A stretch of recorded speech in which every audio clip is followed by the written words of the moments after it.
ওরা যদি ভয় দেখায় যে রিজিক বন্ধ করে দেব, আমাদের আমদানি রপ্তানি যা, ওর পাশে মায়ানমার আছে, ওর পাশে মালদ্বীপ আছে, ভুটান আছে, পাকিস্তান আছে, চীন আছে, আফগানিস্তান আছে, একটার সাথে ওদের সম্পর্ক ভালো না। ওরা যদি ভারত ছাড়া চলতে পারে, বাংলাদেশ চলবে, কোনো অসুবিধা হবে না। কথা বলেন ঠিক কিনা? আমরা আপনার মতো মুশরিক না, আমাদের ভেতরে আর কিছু না থাক, ঈমান আছে। আরো জোরে আহ্বান জানাবো, যারা দায়িত্বে আছে খুব দ্রুত তাড়াতাড়ি ব্যবসা বাণিজ্য যা আছে সব কাট করে দিন। এগুলো সব পাকিস্তানের সাথে, তুরস্কের সাথে, চীনের সাথে আরম্ভ করেন, এমনিতেই ভয়ে ওরা মরে যাবে। কারণ আমি তো ওই 17, 18, 19, 20, 4 বছর ওখানে প্রায় 1.5 মাস 2 মাস করে থাকতাম, ওদের আচরণ দেখেছি। কোরআনের ওই আয়াতের সাথে সূরা বাকারার 100 ভাগ ওদের মিল আছে। ওরা সবচাইতে বেশি ভয় পায় মরণকে। বাংলাদেশের ঐতিহ্যবাহী জেলা যশোর, মনিরামপুর থানার অন্তর্গত রহিতা কদলাপাড়া কাশবন কফি হাউসের পাশে মসজিদ কমিটি ও যুব সমাজের উদ্যোগে 2 দিন ব্যাপী ঐতিহাসিক তাফসীরুল কোরআন মাহফিলের সমাপনী রজনীর স্বনামধন্য সভাপতি, বিশিষ্ট শিক্ষাবিদ, আপনাদের এলাকার সন্তান, যশোর মুক্তিযোদ্ধা ডিগ্রি কলেজের সম্মানিত অধ্যাপক প্রফেসর মোহাম্মদ জাহাঙ্গীর হোসেন, আতালাল্লাহু আমরাহু ওয়া বারাকাল্লাহু ফি হায়াতি, বলেন আমিন। তার মা দুনিয়া থেকে বিদায় নিয়েছেন, আল্লাহ রাব্বুল আলামিন তার এই সন্তানের কারণে যেন কবরটা জান্নাতুল ফেরদাউস বানিয়ে দেন। এতক্ষণ যারা আলোচনা রাখলেন, মাওলানা হোসেন মাহফুজ চুয়াডাঙ্গা, আলোচনা রেখেছেন যশোরের কৃতি সন্তান, বিশিষ্ট ইসলামিক চিন্তাবিদ, বিশিষ্ট আইনজীবী, রাজনীতিবিদ, শ্রদ্ধাভাজন ব্যক্তিত্ব বড় ভাই জনাব অ্যাডভোকেট গাজী এনামুল হক, আতালাল্লাহু আমরাহু ওয়া বারাকাল্লাহু ফি হায়াতি, বলেন আমিন। মঞ্চে বসা আছেন বিভিন্ন রাজনৈতিক দলের নেতৃবৃন্দ, মঞ্চে বসা বড় ভাই জনাব অ্যাডভোকেট তাজউদ্দিন, যশোরের সন্তান, দামাত বারকাতুহুমুল আলিয়া। গতকাল যারা এখানে কথা বলেছিলেন, মাওলানা শাইখুল ইসলাম শাইখ রংপুর, ওবায়দুল্লাহ তারেক ভাই, অ্যাডভোকেট রকনুজ্জামান রকন সহ অন্যান্য সম্মানিত ব্যক্তিবর্গ। আমি অনেকের নাম জানি না, এই জন্য মন খারাপ করবেন না, দোয়া করছি সবার জন্য। ওয়ারাফা'না লাকা যিকরা, দুনিয়াতে আল্লাহ রাব্বুল আলামিন তাদের সম্মান মর্যাদা নবীর উম্মত যেভাবে পায় ওইভাবে যেন বাড়িয়ে দেয়। মানুষের সম্মান আর মর্যাদা যে কোথায়, এটা অনেকে এখনো জানে না। আল্লাহ পাক বলেন, ইয়ারফা'িল্লাহুল্লাযীনা আমানু মিনকুম ওয়াল্লাযীনা উতুল ইলমা দারাজাত। সূরা মুজাদালার 11 নম্বর আয়াতের মাঝের অংশে আল্লাহ জানিয়েছেন, ইয়ারফা, এটা মুজারে, বর্তমান ভবিষ্যৎ, প্রেজেন্ট ফিউচার। দিন যত যাবে, এই পৃথিবীতে যারা তোমাদের ভেতরে ঈমান এনেছে, ঈমান পেয়েছে, এই কথা আল্লাহ এখানে বলেন নাই। আমরা কিন্তু এই আয়াতের ভেতরে অনেকেই নেই, কারণ আমরা ঈমান আনি না, ঈমান আমরা পেয়েছি। কে কথা বলে না কেন? আমার বাবা, দাদা, পরদাদা এরা মুসলমান ছিল, এই জন্য সেই হিসাবে আমিও মুসলমান। আর সাহাবায়ে কেরাম তারা ঈমান পায়নি, তারা ঈমান এনেছিল। মোবাইল বন্ধ করে। একটা যুবক ছেলে গায়ের শাল চাদর দিয়ে বুট জুতা মুছতেছে। জুতার দাম হয়তো 300 টাকা, শালের দাম 1500 টাকা।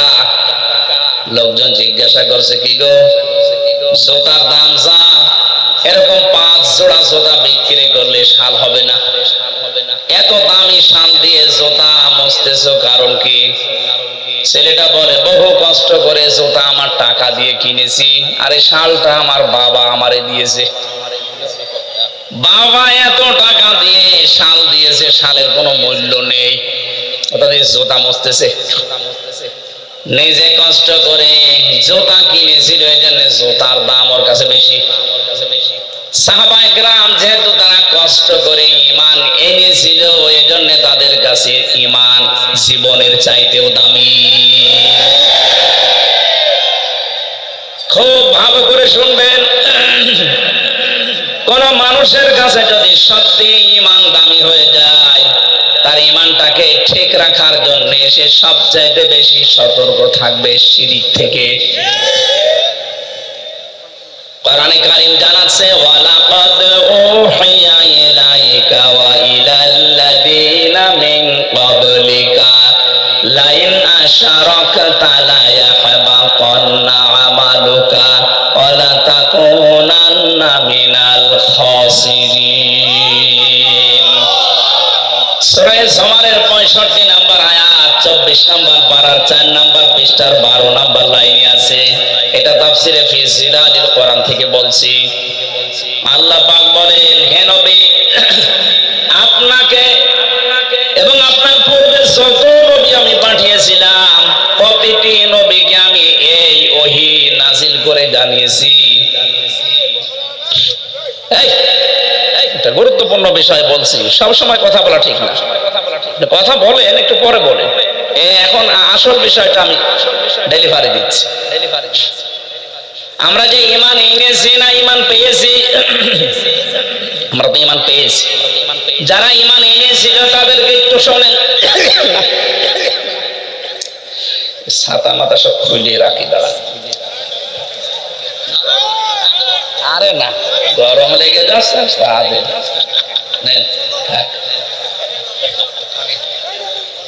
মানে জালেমের জেলে থেকে শরীর তো আর কিছু নেই, ভেতরে একেবারে মাল মশলা কিছুই না।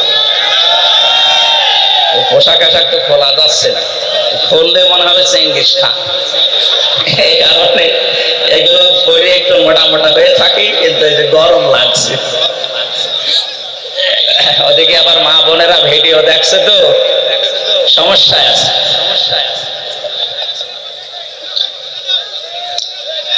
আমার ভাইরা, ওয়ালাকাদ উহিয়া ইলাইকা, অবশ্যই আমি ওহী নাজিল করেছি হে নবী আপনার প্রতি, ওয়া ইলাল্লাযীনা মিন ক্বাবলিকা, এবং আপনার পূর্বে যত নবী রাসূল এই দুনিয়াতে পাঠিয়েছি প্রত্যেকের প্রতি এই ওহী ছিল। লাইন আশরাকতা লা ইয়াহবাতান্না আমালুকা, যদি আপনি শিরিক করেন। এ কথা বলছে কে? কাকে বলছে? রাসূলুল্লাহকে। বলেন বলেন, এ কথা রোজন টের পাচ্ছেন, আমাকে বলেন নাই। আল্লাহ পাক বলেন, হে নবী, লাইন আশরাকতা, আপনি যদি শিরিক করেন। নবীজি শিরিক করতে পারে এরকম কোন ধারণা আমাদের আছে? এ ধারণাও আমরা করি না, অথচ আল্লাহ নবীজির মাধ্যমে আমাদেরকে শিক্ষা দিতে চান।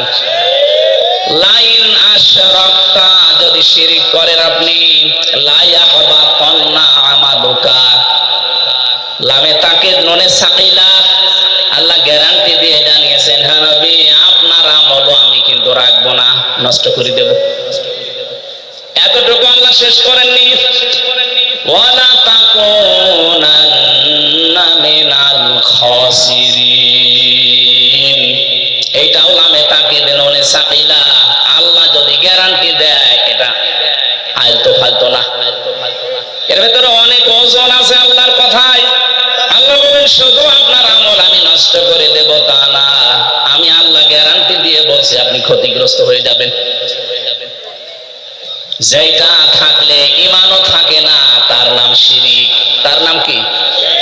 এই শিরিক থেকে যদি আপনি না বাঁচতে পারেন, যদিও নবীজিকে আল্লাহ উদ্দেশ্য করেছেন কা দিয়ে, কিন্তু এটা কিয়ামত পর্যন্ত যারা আমরা আসবো সবার জন্য প্রযোজ্য। যাই করেন তাই করেন, শিরিক করবেন না। শিরিক করলে আপনার পেছনের আমল একটাও আল্লাহ রাখবে না, আর আপনি মাস্ট বি ক্ষতিগ্রস্ত হয়ে যাবেন। আমার এই চর্মচক দিয়ে কোরআনে কারীম যতটুকু পড়েছি, বুঝেছি, অনুধাবন করেছি, আমি বাংলাদেশের সাথে মিলিয়ে দেখলাম এদেশে প্রকাশ্য অপ্রকাশ্য মিলে প্রায় 44টার উপরে শিরিক চলছে। আমি এক কথায় জবাব দিচ্ছি, সবগুলো বলতে গেলে আমার আয়াতে যাওয়া হবে না, এই জন্য আমি মেন কথাটা বলছি। আল্লাহ যেটা পারে ওইটা অন্য কেউ পারে, এই বিশ্বাস করার নাম শিরিক। কি কথা বলে না? এবার আসেন তো বাংলাদেশের সাথে মিলাই। এদেশে বহু মানুষ এমন আছে আল্লাহ যেটা পারে এটা অন্য কেউ পারে বিশ্বাস করে, করে না?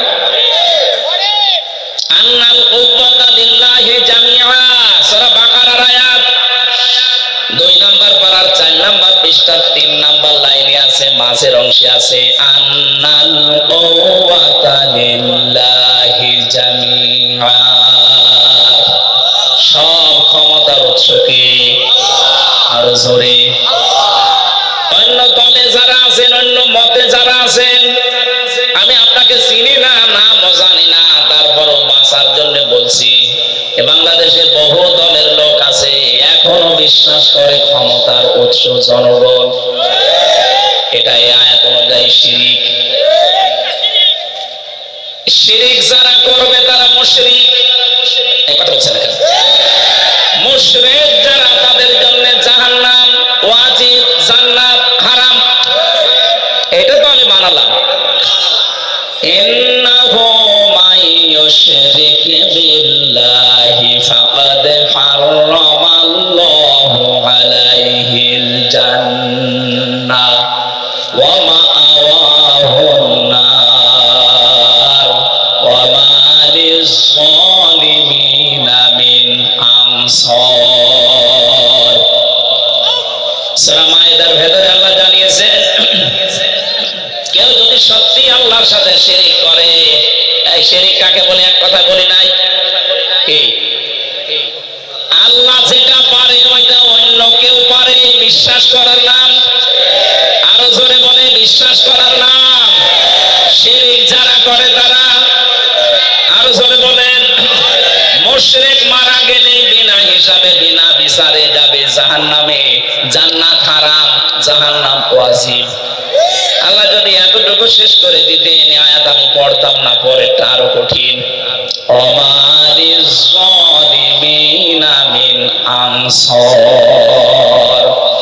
কারণ শিরিক যারা করে এরা যেহেতু আল্লাহর সাথে জুলুম করে, ইন্নাশ শিরকা লা যুলমুন আযীম, সবচেয়ে বড় জুলুম আল্লাহর সাথে শিরিক করা।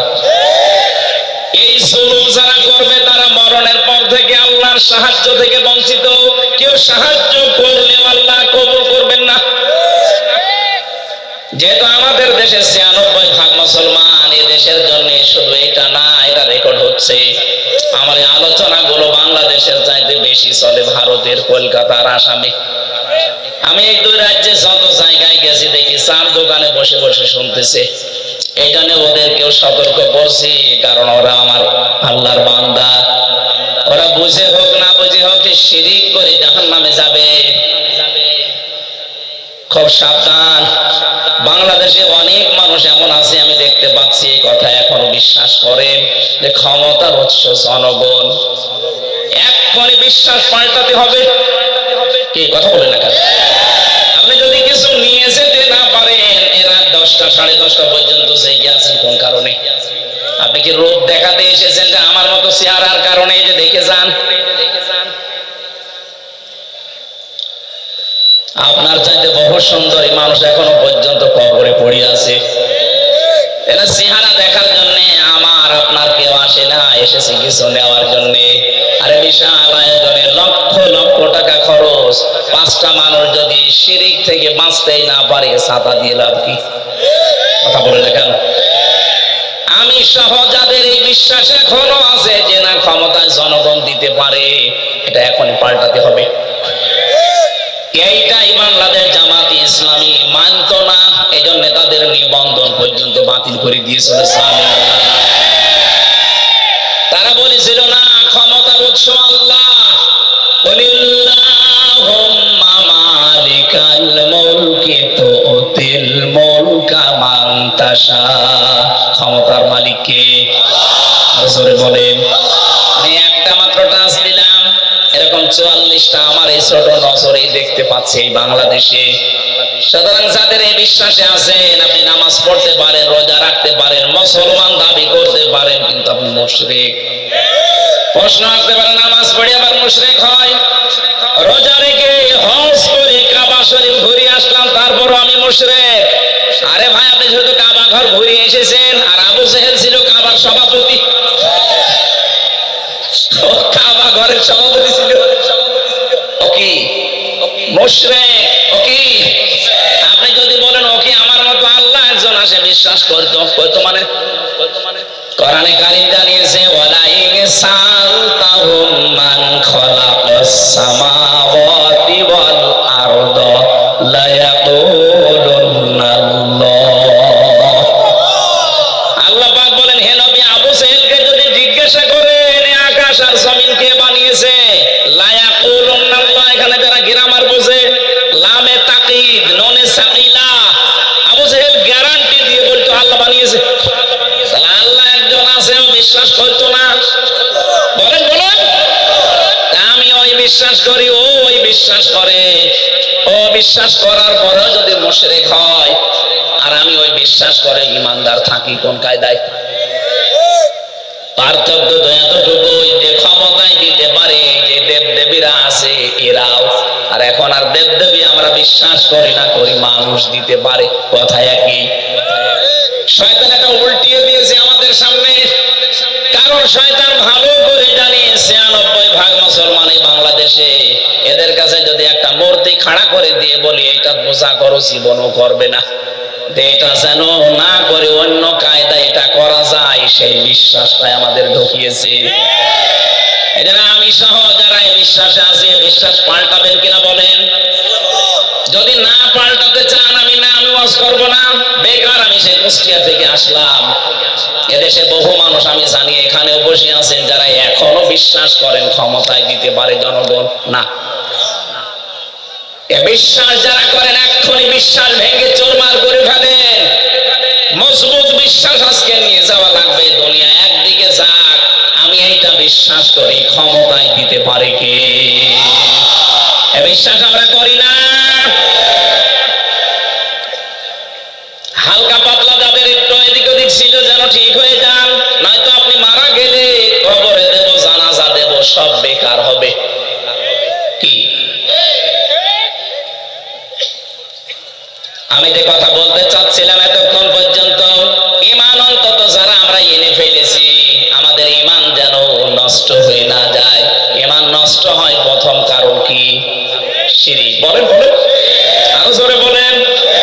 এবার আমি আরেকবার বলছি, শেষ বলা, আল্লাহ যেটা পারে ওইটা অন্য কেউ পারে, এই বিশ্বাস করার নাম শিরক। যারা করে তারা, একটা বললাম বিশ্বাস নিয়ে, বহু মহিলা বসে আছে প্যান্ডেলে, ওরা এখনো পর্যন্ত বিশ্বাস করে সন্তান দিতে পারে কোন পীর সাহেব বাবা, করে না?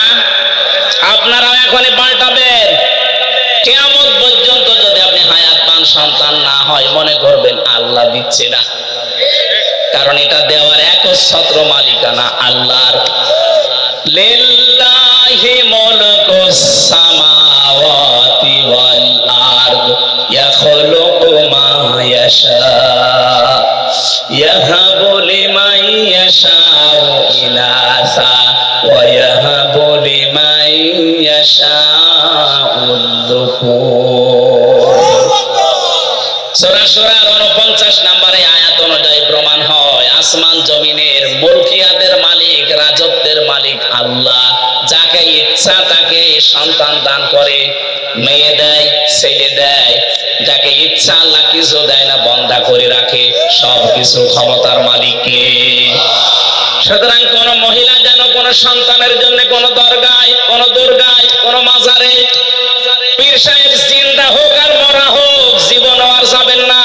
ছেলে মেয়ে না হয় না হোক, আপনি শিরিক করতে পারেন না। কথা বলে না কেন? এই যে 44টা বলছিলাম, এটা 2 নাম্বার গেল। 3 নাম্বারটা বলছি, আমি সবগুলো না বললেও অন্তত টাচ দেই। কোরআনে কারিমে সূরা আরাফ 154 নাম্বার আয়াত শেষের দিকে আছে। আল্লাহ পাক বলেন, আলা লাহুল খালকু ওয়াল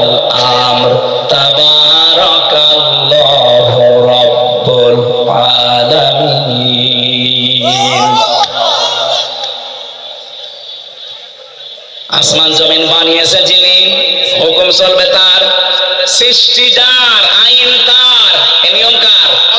বলেন বলেন। যেহেতু আমরা বিশ্বাস করি এই পৃথিবী বানিয়েছেন আল্লাহ, তাহলে এই বিশ্বাসও করা লাগবে এখানে আইন চলবে। যারা আল্লাহর আইন বাদ দিয়ে আল্লাহকে সৃষ্টিকর্তা মানেন, কিন্তু তার আইন বাদ দিয়ে মানুষের তৈরি করা আইন কানুন প্রতিষ্ঠার জন্য চেষ্টা করেন, আপনি মুশরিক। এই কথা বলেন না কেন? এদেশে এখন আপনি মেলান তাই 3 নাম্বারটা নিয়ে, এদেশে আমার মনে হয় এখন ভরি ভরি লোক পাবেন, ওকে জিজ্ঞাসা করবে সৃষ্টিকর্তাকে, আল্লাহর নাম বলবে, কিন্তু আইন যে চলবে ওই আল্লাহর, এটা বলতে গেলে তখন বলে হুজুর এটা রাজনীতি, এটা দুনিয়ার কাজ। আপনি নির্ভেজাল টাটকা মুশরিক। কারণ সৃষ্টি যার, আইন চলবে তার, এইটাই ফাইনাল। কথা বলে না কেন? যারা আল্লাহর আইনের বিপরীতে নতুন কোন আইন বানাতে চায়, কোরআনে কারীম সূরা আলে ইমরান 154 নাম্বার আয়াত, এটা মাঝের অংশে আছে, ইয়াকুলুনা হাল্লানা মিনাল আমরি মিন শাইইন কুল ইন্নাল আমরা কুল্লাহু লিল্লাহ। এ নবী, ওরা যদি জিজ্ঞাসা করে যে আইন তৈরি করার ক্ষমতা পাওয়ার কোন অধিকার আমাদের আছে, আপনি ডাইরেক্ট ফতোয়া দেন না, আইন তৈরি করতে পারে শুধুমাত্র কে? আরো জোরে। এটাকে আমি বানালাম, এটা বললাম কেন? বাংলাদেশে এখন সংশোধন চলছে, সংস্কার চলছে, বিশেষ করে আমাদের সংবিধান। কথা বোঝে? এই ঝড়ে যদি কিছু করে নিতে না পারেন, আবার 50 বছর পিছিয়ে যাবেন। এমনিতেই তো 53 বছর আমরা পিছিয়ে আছি। কথা বলেন ঠিক কিনা? মানুষ নামে কলঙ্ক কিছু মানুষ নিজেরা আইন বানিয়ে আমাদের উপরে সংবিধান আকারে চালিয়ে দিয়েছিল। আল্লাহ পাক 1500 বছর আগে মানব জাতির জন্য একটা সংবিধান দিয়েছেন, সূরা ফুরকান। ফুরকান মানে সংবিধান। ফুরকান মানে কি? এখানে 54টা 74টা আয়াত আছে, 73টা ধারা আছে। আল্লাহ পাক বলেন মুসলমান দেশের আমি আল্লাহর গোলাম যারা দাবি করবে, তাদের এই 73টা ধারা দিয়ে যদি সংবিধান বানানো হয়, ওই জায়গাটা আমি আল্লাহ মিনি জান্নাত বানিয়ে দেব। 73 বছরে 53 বছরে 73টা ধারা আমরা আজও পাইনি। সত্যি যদি পেতাম, আল্লাহর কসম, আল্লাহর গ্যারান্টি মিথ্যা হতো না। কথা বলে না কেন? এই গ্যারান্টি কে পর্যন্ত থাকবেন আমরা দেখতে চাই। যেহেতু এখন সংস্কার আরম্ভ হয়ে গেছে, সংশোধন চলছে, বাংলাদেশে 96% মুসলমান, এই দেশে আমরা সংবিধান হিসাবে আল্লাহর কোরআনকে দেখতে চাই, আর কিছু চাই না। কারা রাজি আছেন দেখি? লিল্লাহি তাকবীর।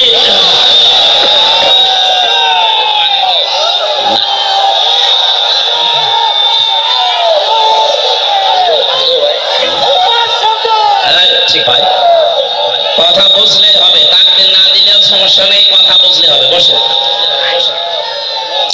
আমার একটা একটা করে সবগুলো বলা সময় নেই, আমি তাড়াতাড়ি তাফসীরে প্রবেশ করছি। যেটা বললাম খুব গুরুত্বপূর্ণ বিষয়, আমাদের ঈমান থাকা না থাকার বিষয়। এজন্য মানুষের মর্যাদা দিনের পর দিন আল্লাহ বাড়াবে তাদের। এই পৃথিবীতে যে মানুষগুলো ঈমান আনবে, ঈমান পাবে না। আমরা ঈমান পেয়েছি না ঈমান এনেছি? আমরা ঈমান আনতে চাই। এটার হাত ধরে বসিয়ে দেব। মাথার 2-3টা তার কেটে দিয়েছে। মানুষের তো একটা কাটে আর ওর তো 4-5টা শেষ। আমার ভাইরা, 2 নম্বরে ওয়াল্লাযীনা উতুল ইলমা দারাজাত, তোমাদের ভেতরে যারা ইলম পাবে, দারাজাত দিয়েছেন বহু বছর। দিন যত যাবে তত তাদের মর্যাদা আল্লাহ বাড়াতে থাকবে। না, এটা ডিস্টার্ব করবে দেখছি। ওরা 2 বলে 2 হাত ধরে রাখেন। আপনারা কথা বুঝতেছেন কিনা বলে? না, না বুঝলে আমি মোনাজাত করে দেবো। বুঝতেছেন? কোন জায়গায় যে আমাদের সম্মান আমরা আজ পর্যন্ত এইটাই জানি না। মনে করি জোর করলে সম্মান পাওয়া যায়, জোর করলে যে আরো ঘৃণিত হওয়া লাগে প্রমাণ স্বৈরশাসকের নাম এই কয়েকদিনে আমরা দেখতে পেলাম, বাশার আল আসাদ। এরপরে এই যে আফগানিস্তানের কি যেন নাম ছিল, আশরাফ গানি। আর আমাদের নাম তো আমি মুখে নিয়ে আসতে চাই না, ও ছাপানোর দরকার নেই। যারা জোর করে টিকে থাকতে চেয়েছিল সম্মান পাওয়ার জন্য, দেখেন আল্লাহ কি ঘৃণিত করে দিয়েছে। এখনো অনেকে ধান্দায় আছেন যে না বুবু ঘুরবে, বুবু ঘুরবে মানে তাহলে আফগানিস্তান থেকে যে পালিয়ে গেল ও তো ঘুরতো, ও ঘুরেছে।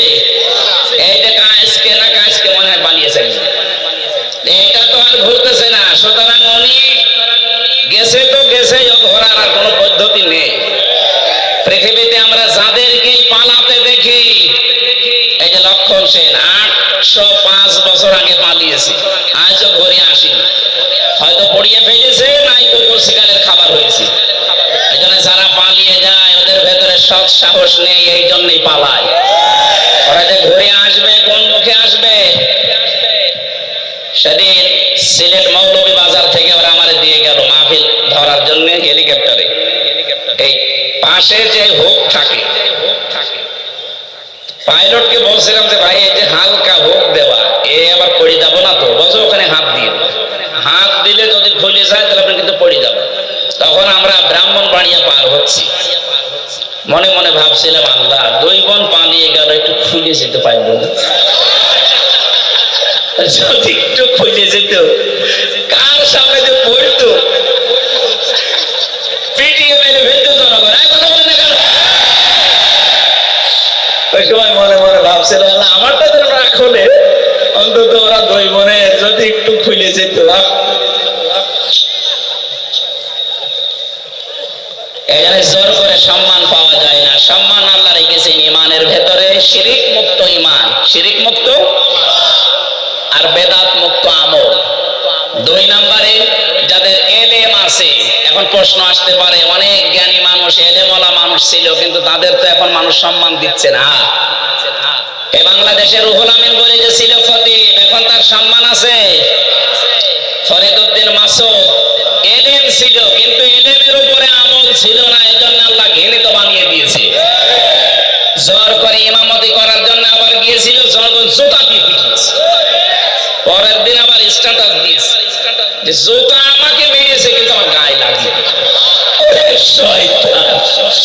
আমার মনে হয় শয়তানও হাসে যে আমি আর কি শয়তান, এটা আলেম নাম নিয়ে এত বড় জালেম। পৃথিবীর 6 জন মানুষের তালিকা আপনারা জানেন, যাদের নাম আপনি সার্চ দেন, গণহত্যার তালিকায় যাদের নাম আছে তার ভেতরে যারা পালিয়েছে ওনাদের 1 নম্বরে নাম আছে। একজনের নাম আছে, একজনের। ওখানে হিটলারের নাম পাবেন, চেঙ্গিস খানের নাম পাবেন, যার কাছে পালিয়ে গেছে ওনার নামও আছে, যে গেছে তার নাম আছে। আর বাকি 2 জনের নাম আমি বলবো না। এখন যদিও সমস্যা নেই, তারপর এটা আন্তর্জাতিক বিষয় পড়ে। যাদের নাম বললাম এদের নামে একেবারে আধা জল খেয়ে গালি দিলেও অসুবিধা নেই। এখানে গণহত্যার তালিকায় যাদের নাম, এই মানুষগুলোর বিচার যদি না হয়, পৃথিবীতে আরো অনেককে আমাদের হারানো লাগবে। এজন্য আমরা চাই খুব তাড়াতাড়ি গণহত্যার অন্তত বিচার হোক। 2732 জন মানুষ হত্যার সাথে এরা জড়িত। এই কথা বলে না কেন? 2780 জন মানুষকে পঙ্গু করার পেছনে এরা দায়ী। কারো আজ হাত নেই, কারো পা নেই, চোখ নেই, অন্ডকোষ উড়ে গেছে। এরকম বহু মানুষ তাদের পরিবারের আজ বোঝা হয়ে আছে। বোঝা গেল যারা দিয়ে গেল, ওরা কিন্তু না দিলেও পারতো। পালিয়ে যখন যাবে তখন আপনি এই কাজ করে গেলেন কেন? কথা বলে না কেন?